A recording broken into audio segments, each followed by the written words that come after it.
Hi student, in the last lecture we read about Henry law. Dear student, हमने पिछले lecture में Henry law के बारे में पढ़ा था। आज हम लोग हेनरी लॉ के लिमिटेशन के बारे में पढ़ेंगे। तो today we will discuss about limitation of Henry law कि हेनरी लॉ के जब हम लोग अप्लाई करेंगे हेनरी लॉ तो इसमें क्या क्या लिमिटेशन है, क्या क्या सीमाएँ हैं वो बताएंगे। तो today our heading is limitation of Henry law. अब देखिए हेनरी लॉ के लिमिटेशन में क्या क्या आएंगे। देखिए सबसे पहले जैसे आपको हमने हेनरी लॉ के बारे में बताया तो इसमें देखिए एक निष्कर्ष ये निकल के आता है, एक रिजल्ट ये आता है। जैसे हमने क्या हुआ है, सॉलिड का लिक्विड में सॉल्यूशन देख लिया, लिक्विड का लिक्विड में देख लिया, बट गैस का लिक्विड में जो सॉल्यूशन बनाया जाएगा, जो गैस को डिसॉल्व करते हैं लिक्विड में, इसको किसने बताया? हेनरी ने। सपोज हेनरी अपने फ्रेंड के यहाँ जाते हैं और वो फ्रेंड उनको क्या देता है, शरबत पिलाता है, जिसमें उसने क्या किया है, वाटर ले गया, उसमें शुगर ले लिया, डिसॉल्व करके दे दिया। देन शाम को अपने दूसरे फ्रेंड के यहाँ जाता है। अब दूसरे फ्रेंड उसको क्या देता है, अल्कोहल देता है और उसमें अल्कोहल को वाटर में डिसॉल्व करके दे देता है। तो अब हेनरी घर पे आता है, वो सोचता है कि भाई एक दोस्त ने क्या किया, हमको शुगर सॉल्यूशन पिला दिया, एक ने अल्कोहल सॉल्यूशन दे दिया। अब हम कोई ऐसा सॉल्यूशन बनाएं जो हमने ना पिया हो, जो ना दिया हो। तो उन्होंने सोचा और डिस्कस किया मन ही मन, और फाइनली ये पाया कि अब हम क्या करेंगे, गैस को वाटर में डिसॉल्व करके सॉल्यूशन बनाएंगे, ठीक है, वाटर या लिक्विड में। तो इन्होंने इसके लिए क्या लिया, अपना एक लॉ बनाया जिसे हेनरी लॉ कहते हैं, ठीक है। ये हेनरी लॉ के बारे में थोड़ी शॉर्ट में समझने के लिए डेफिनेशन टाइप, ठीक है ना। अब देखिए इनकी लिमिटेशन में जो इन्होंने देखा, जैसे इन्होंने कुछ गैसेस लिए, उन गैसेस को क्या किया, वाटर में डिसॉल्व किया। कुछ तो डिसॉल्व हो गए इजली और कुछ क्या हो गए, इजली डिसॉल्व नहीं है। तो इससे इन्होंने पता लगा कि क्या होते हैं गैसेस, गैसेस के नेचर के ऊपर डिपेंड करता है कौन कितना डिसॉल्व होगा। तो इसके लिए इन्होंने कुछ लिमिटेशन दे दिया कि भाई ये लिमिटेशन होना चाहिए, तभी हेनरी लॉ ठीक तरीके से फॉलो होगा। तो ये लिमिटेशन हम बता रहे हैं कौन कौन से हैं। तो Henry law hold if the following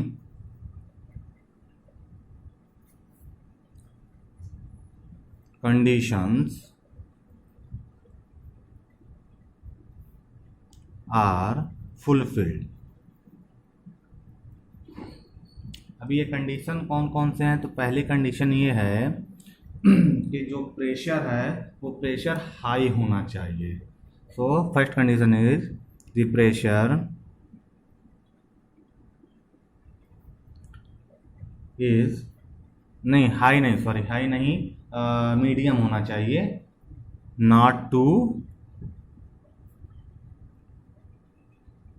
high.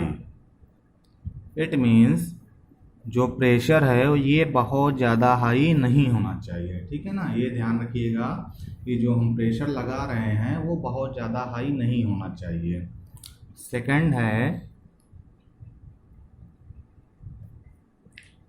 Temperature भी बहुत ज़्यादा लो नहीं होना चाहिए। So the temperature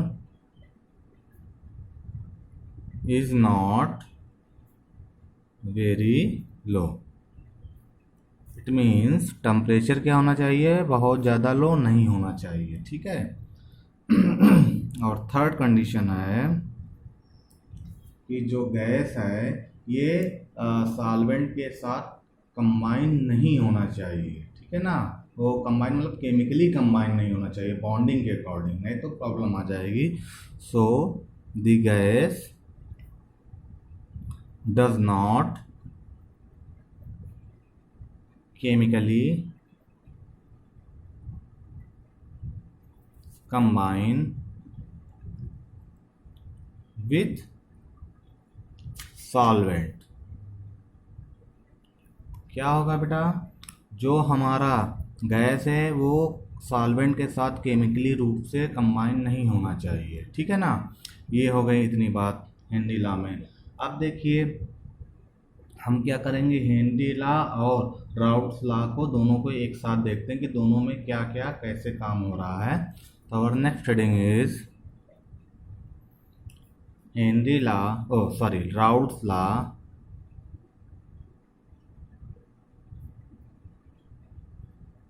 versus Henry law.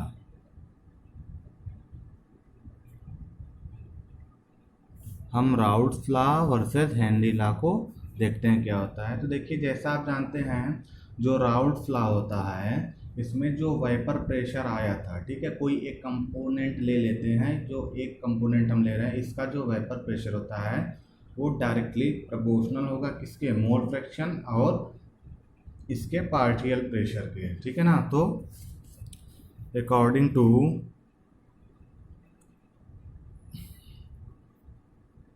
Raoult's law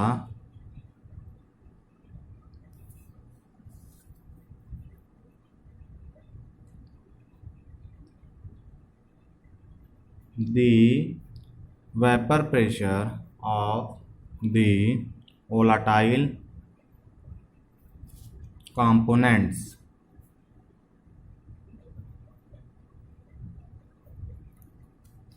is directly proportional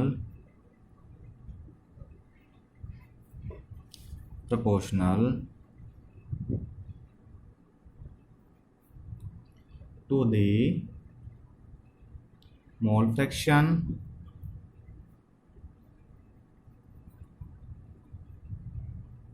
of that component,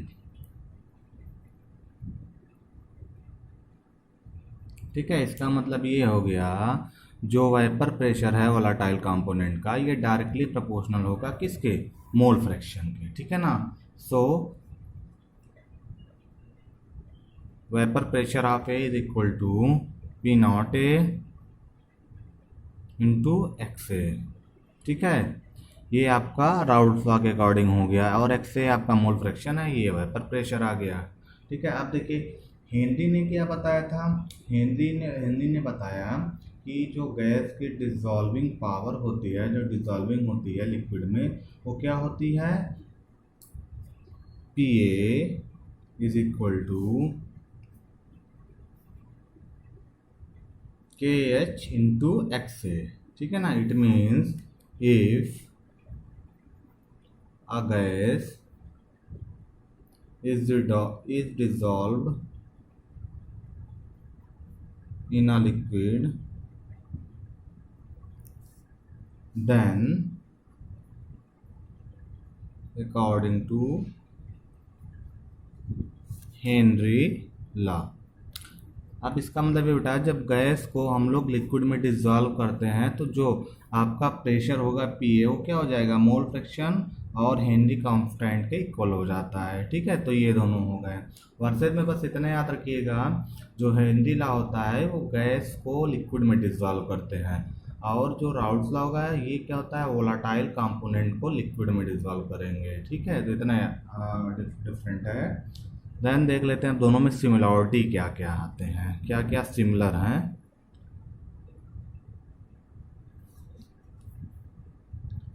similarity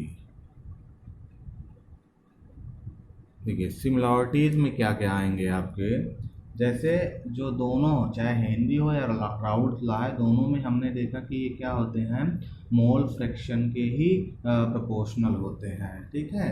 तो we can write this both are applicable to the volatile component of solution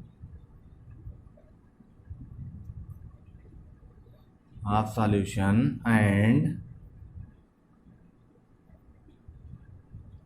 the vapor pressure of the volatile component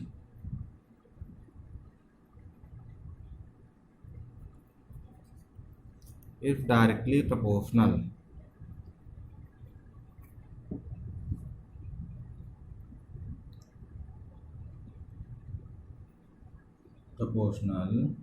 to the mole fraction of that component.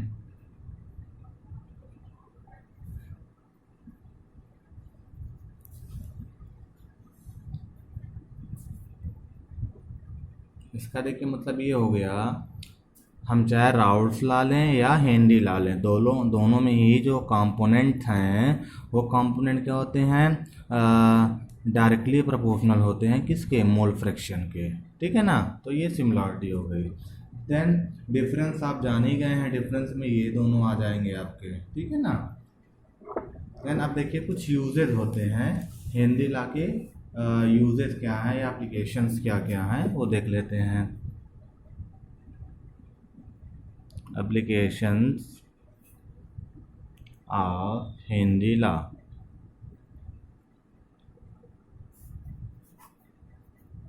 चलिए देखते हैं। अब Henry law का पहला application हम देख ले रहे हैं, जो कोल्ड ड्रिंक होते हैं, ठीक है, कोल्ड ड्रिंक कहिए, सॉफ्ट ड्रिंक कहिए, इसमें कार्बन डाइऑक्साइड सॉल्यूट होता है, तो इसको सॉल्यूट करने में हम लोग हेनरी लॉ का यूज़ करते हैं। Then first usages solubility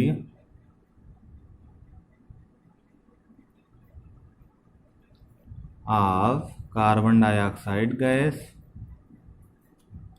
in soft drinks and soda water, जो हमारे गैस की सॉल्युबिलिटी है CO2 की, ठीक है, वो हम लोग हेनरी लॉ का यूज़ करके कोल्ड ड्रिंक और सॉफ्ट वाटर में जो है, सॉफ्ट वाटर सोडा वाटर में डिजॉल्व करते हैं। सेकंड आपका हो जाएगा, देखिए जो एक डीप सी डाइवर्स होते हैं, मतलब बहुत गोताखोर जिसको आप बोलते हैं, ठीक है ना, उसमें वो देखिए यूज़ करते हैं एक जो है सिलेंडर का, ठीक है ना, जिसमें ऑक्सीजन होता है, जिसको हम बोलते हैं आर्टिफिशियल ब्रीथिंग सिस्टम के लिए यूज़ करते हैं, तो उसमें भी हम लोग हेनरी लॉ का यूज़ करते हैं। So oxygen to be used by deep sea diver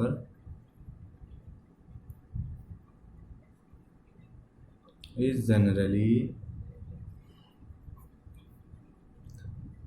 ठीक है, अब क्या होता है कि उनके पास सिलेंडर यूज करते हैं, उसमें क्या होते हैं, हीलियम के साथ साथ और भी कंपोनेंट्स होते हैं जो डाइल्यूट होते हैं, तो generally diluted with helium to reduce the painful effect during decompression, ठीक है। इसका मतलब क्या हो गया कि ऑक्सीजन का हम लोग यूज़ करेंगे डीप सी डाइवर, मतलब जब डीप सी डाइवर जो अंदर जाते हैं समुद्र के, ठीक है, वो क्या करते हैं, सिलेंडर का यूज़ करते हैं, उसमें ऑक्सीजन होता है। अगर ऐसा नहीं करेंगे तो समस्या आ जाएगी ब्रीथिंग सिस्टम में उनके। अब देन देखिए जो हीमोग्लोबिन हमारा होता है उसमें ऑक्सीजन की सॉल्युबिलिटी होती है, तो इसमें भी यूज़ कर सकते हैं। Then solubility of O2 in the hemoglobin,